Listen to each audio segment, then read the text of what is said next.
The Sierra Nevadas in California, 10,000 feet above sea level. In the winter, temperatures drop to 40 below zero. In the summer, the place bakes in the thin mountain air. In this unlikely spot, the town of Bodie sprang up. In its day, Bodie was filled with prostitutes, drunkards, and gamblers, part of the colorful history of the American West.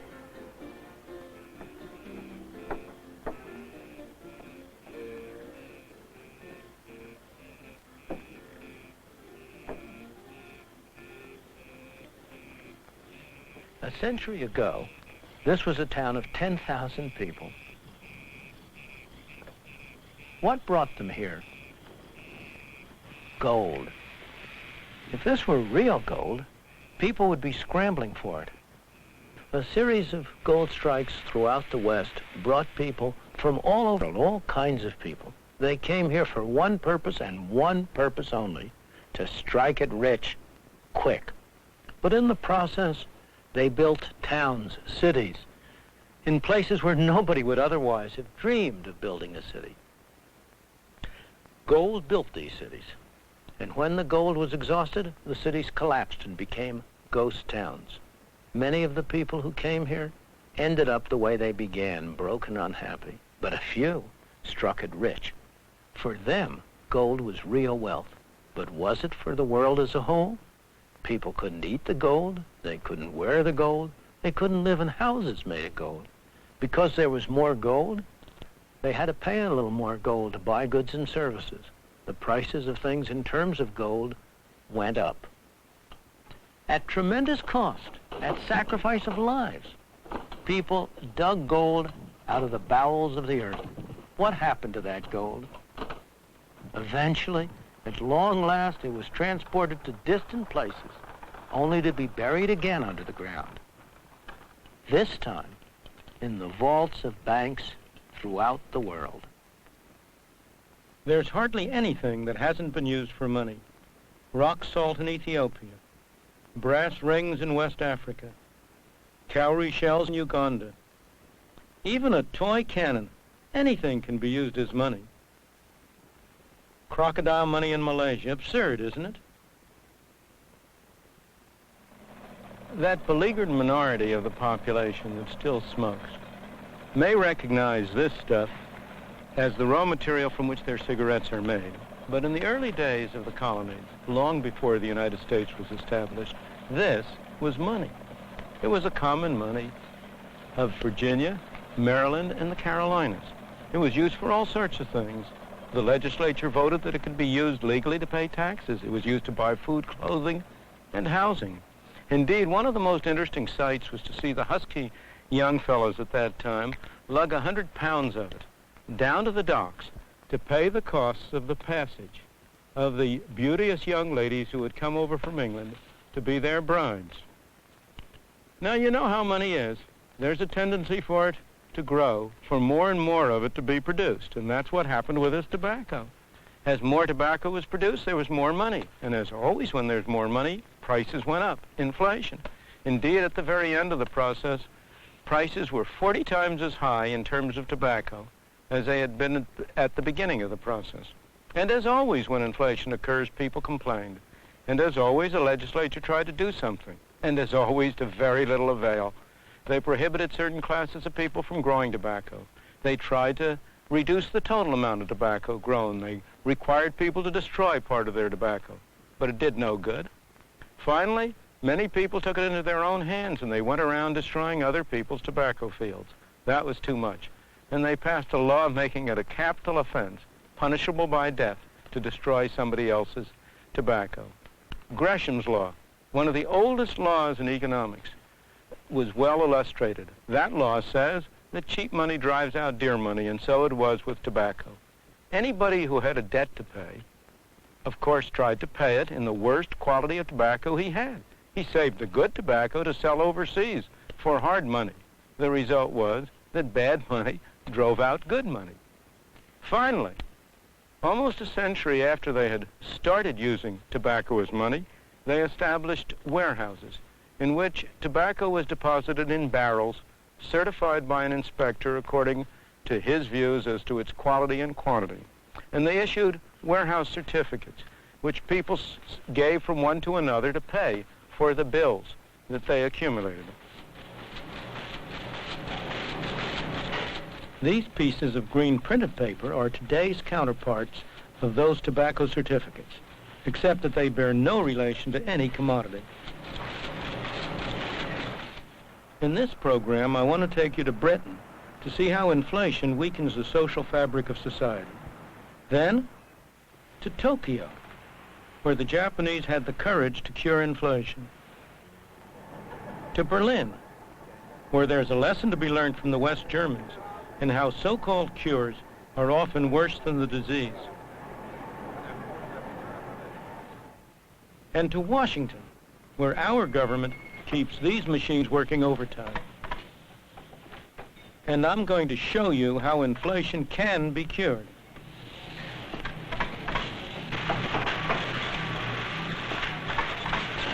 The fact is that most people enjoy the early stages of the inflationary process. Britain, in the swinging 60s, there was plenty of money around, business was brisk, jobs were plentiful, and prices had not yet taken off. Everybody seemed happy at first. But by the early 70s, as the good times rolled along, prices started to rise more and more rapidly. Soon, some of these people were going to lose their jobs. We have got it made. The party was coming to an end. We're on top of the world. The story is much the same in the United States, only the process started a little later. We've had one inflationary party after another, yet we still can't seem to avoid them. How come? Before every election, our representatives would like to make us think we're getting a tax break. And they're able to do it while at the same time actually raising our taxes because of a bit of magic they have in their kit bag. That magic is inflation. They reduce the tax rates, but the taxes we have to pay go up because we are automatically shoved into higher brackets by the effect of inflation. A neat trick. Taxation without representation. The more I work, it seems like the more they take off of me. I know if I work an extra day or 2 extra days, what they take in federal income tax alone is almost doubled because it apparently puts you in a higher income tax bracket and takes more off you. Bob Crawford lives with his wife and 3 children in a suburb of Pittsburgh. They're a fairly average American family.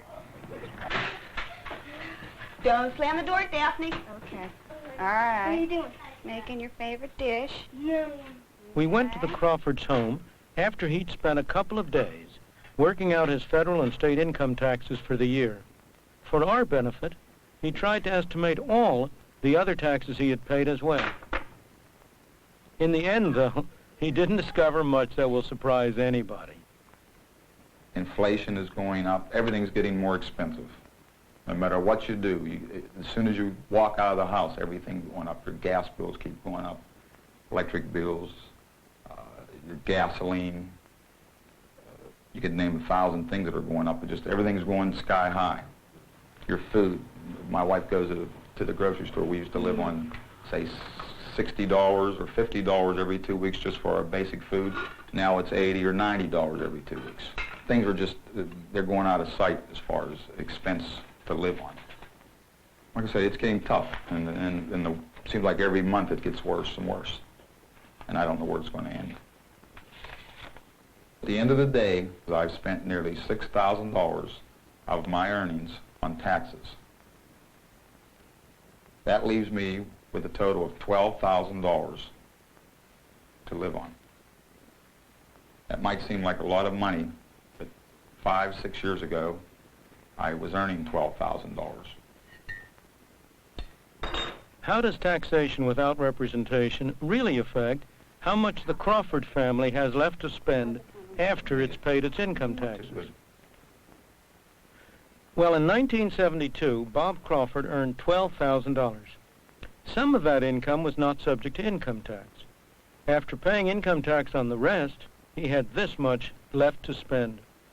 6 years later, he was earning $18,000 a year. By 1978, the amount free from tax was larger. But he was now in a higher tax bracket, so his taxes went up by a larger percentage than his income. However, those dollars weren't worth anything like as much. Even his wages, let alone his income after taxes, hadn't kept up with inflation. His buying power was lower than before. That is taxation without representation in practice. We had a number of you brothers that are sitting here today that were with us on that committee, and I'd like to tell you one of the things... There are many traditional scapegoats blamed for inflation. How often have you heard inflation blamed on labor unions for pushing up wages? Workers, of course, don't agree. But fellas, this is not true. This is subterfuge. This is a myth. Your wage rates are not creating inflation. And he's right. Higher wages are mostly a result of inflation rather than a cause of it. Economists in this country... Indeed, the impression that unions cause inflation arises partly because union wages are slow to react to inflation. And then there's pressure to catch up. On a day-to-day basis, trying to represent our own members. That, in fact, is not the case. Not only can we not play catch-up, we can't even maintain a wage rate commensurate with the cost of living that's gone up in this country.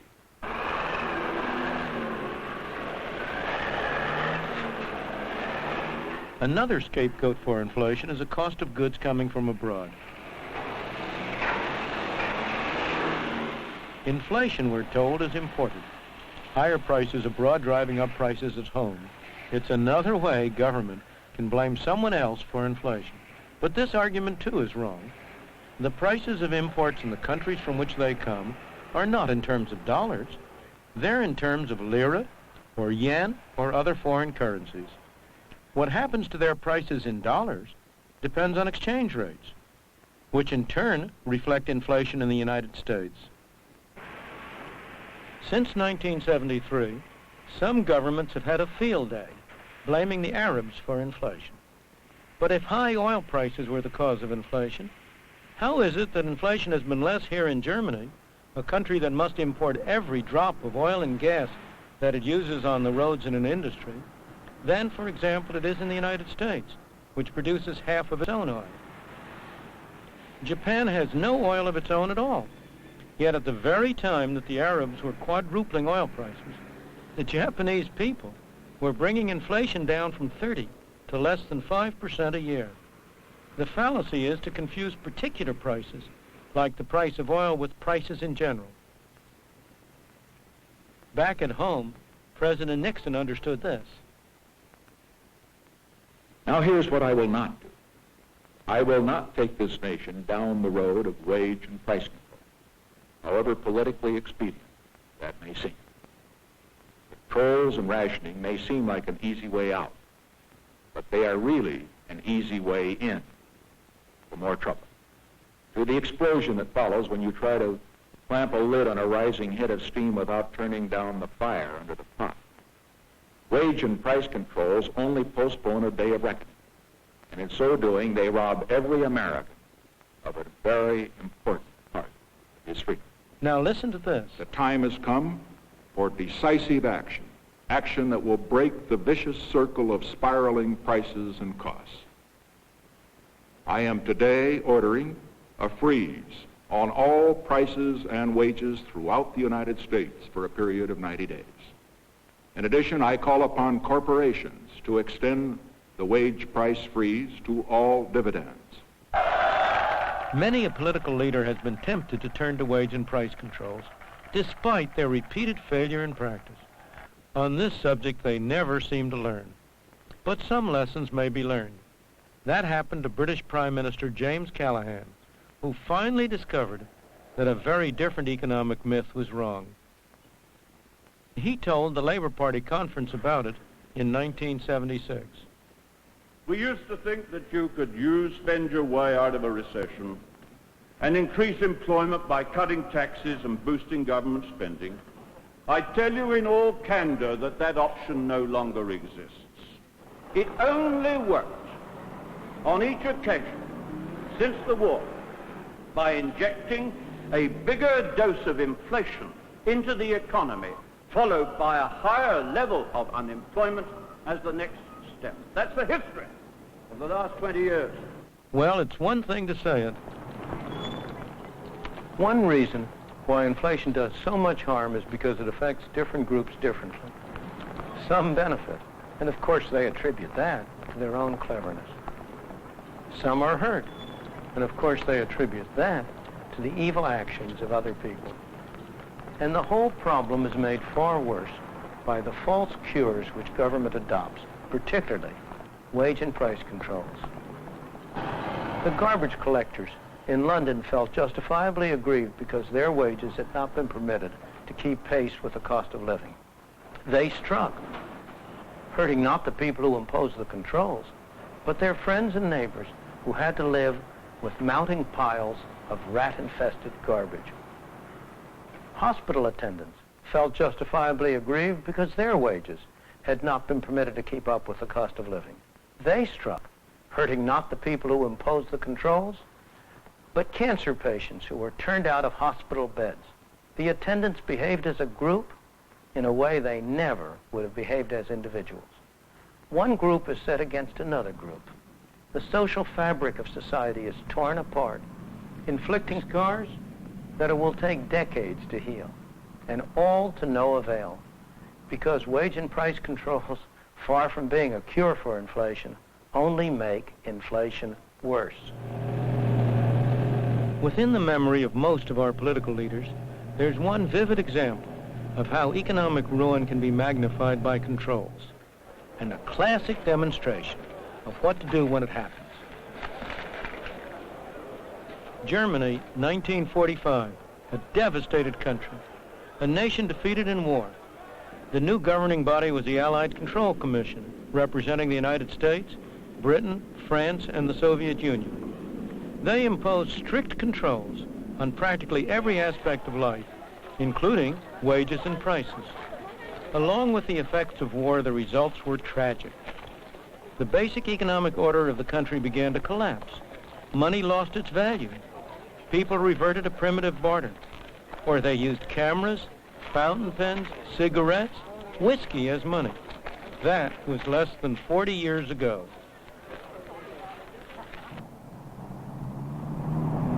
This is Germany as we know it today, transformed into a place a lot of people would like to live in.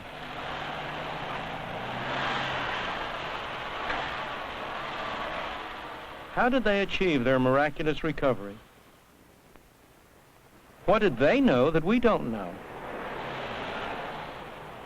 Early one Sunday morning, it was June 20th, 1948, the German Minister of Economics, Ludwig Erhard, a professional economist, simultaneously introduced a new currency, today's Deutschmark, and at one fell swoop abolished almost all controls on prices and wages.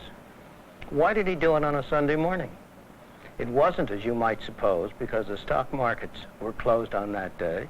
It was, as he loved to confess, because the offices of the American, the British, and the French occupation authorities were closed that day. He was sure that if he had done it when they were open, they would have countermanded the order. It worked like a charm.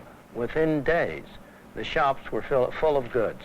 Within months, the German economy was humming along at full steam. Economists weren't surprised at the results. After all, that's what a price system is for. But to the rest of the world, it seemed an economic miracle that a defeated and devastated country could, in little more than a decade, become the strongest economy on the continent of Europe.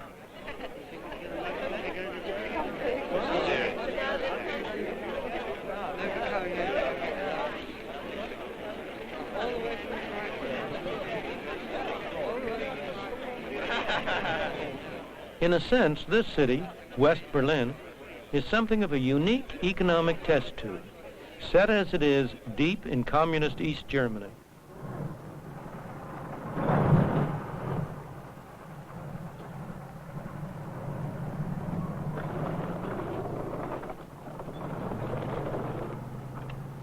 Two fundamentally different economic systems collide here in Europe, ours and theirs, separated by political philosophies, definitions of freedom, and a steel and concrete wall.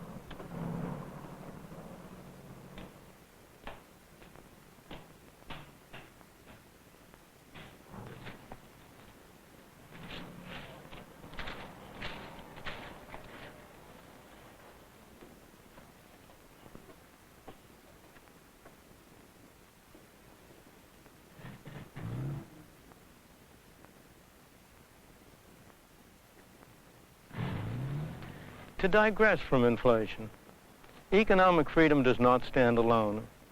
It's part of a wider order. I wanted to show you how much difference it makes by letting you see how the people live on the other side of that Berlin Wall. But the East German authorities wouldn't let us. The people over there speak the same language as the people over here.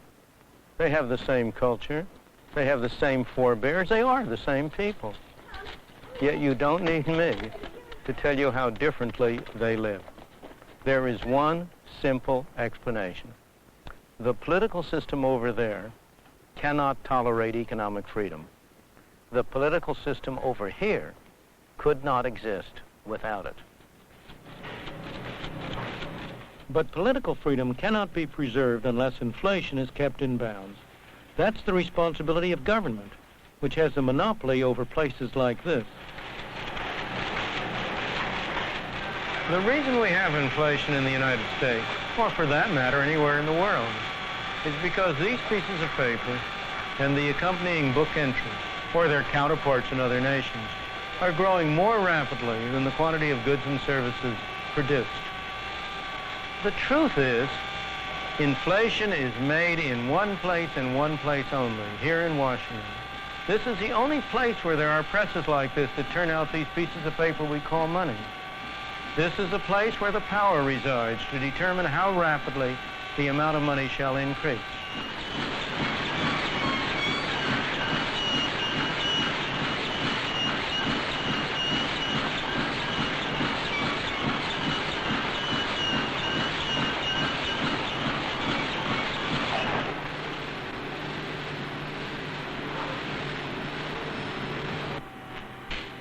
What happened to all that noise?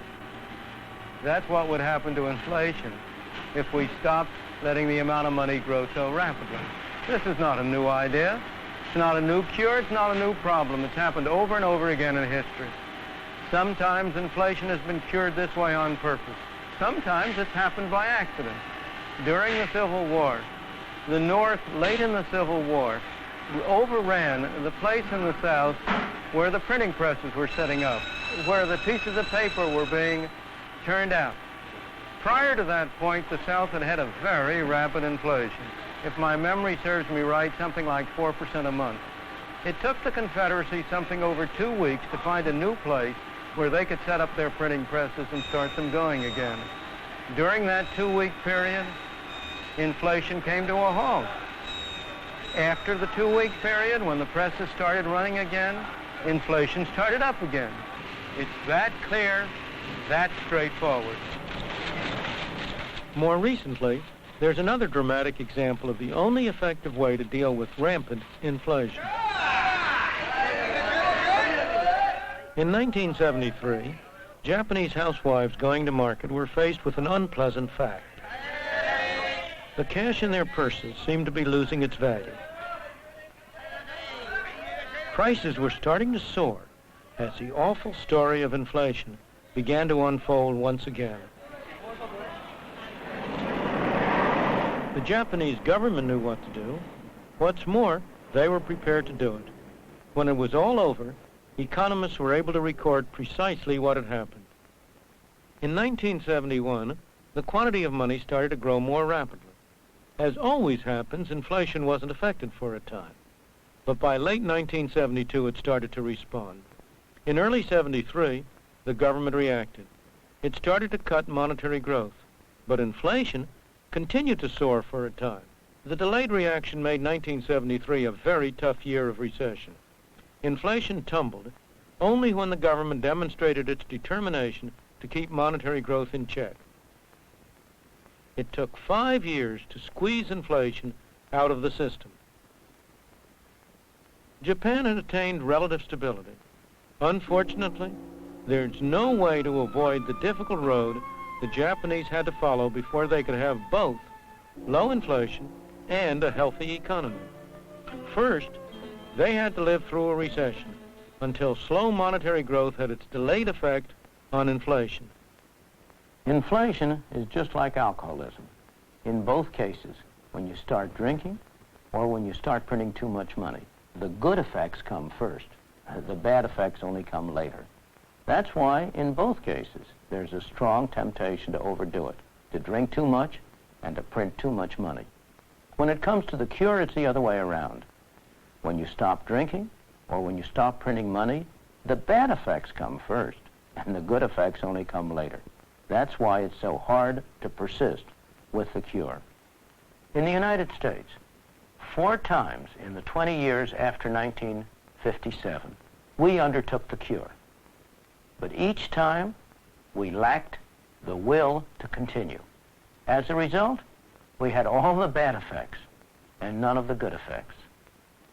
Japan, on the other hand, by sticking to a policy of slowing down the printing presses for 5 years, was, by 1978, able to reap all the benefits: low inflation and a recovering economy. But there's nothing special about Japan. Every country that has had the courage to persist in a policy of slow monetary growth has been able to cure inflation and at the same time achieve a healthy economy.